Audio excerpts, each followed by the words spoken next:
especially in really uncertain economic times, like when there's crazy inflation and then you got debt and then you got other expenses, that can be totally a very miserable situation. So what's normally your approach when you're, working with your clients as far as debt goes? Do you start with certain items to go after first, or approaches to tackle immediately and then, like a short, medium, long-term kind of scenario? Yeah, and obviously,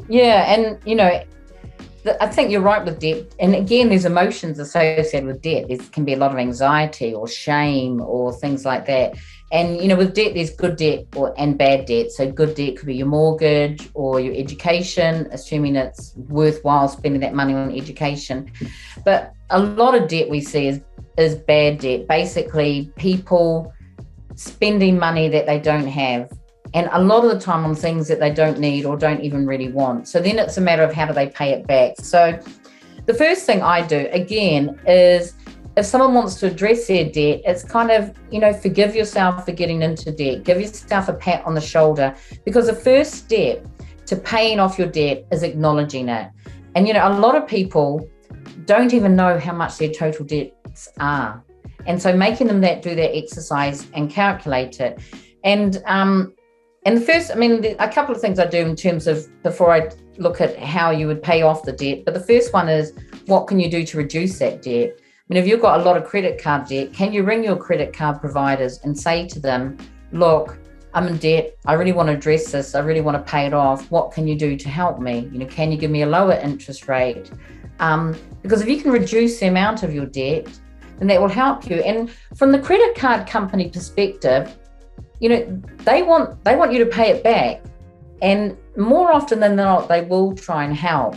So I think that's something to think about. But I think in terms of paying off your debt, now you'll see personal finance experts talk about different methods. One is the Avalanche method, where you list all your debts in order of interest rate from highest to lowest, and you pay the one with the highest interest rate first, because that's the most cost efficient way. If you pay that first, then you're not going to pay that high interest rate over a long period of time.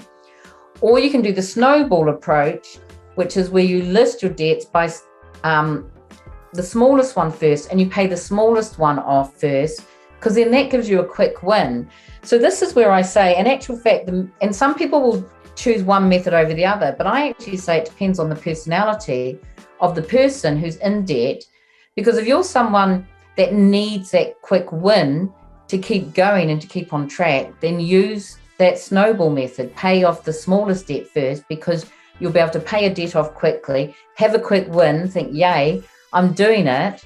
But if you're someone who's kind of, doesn't want to pay any extra money, then use the Avalanche method, because you'll pay less money overall. So I think it's really personality based. And because, at the end of the day, what you want to do is get out of debt, and what approach is going to work best for the person to help them get out of debt.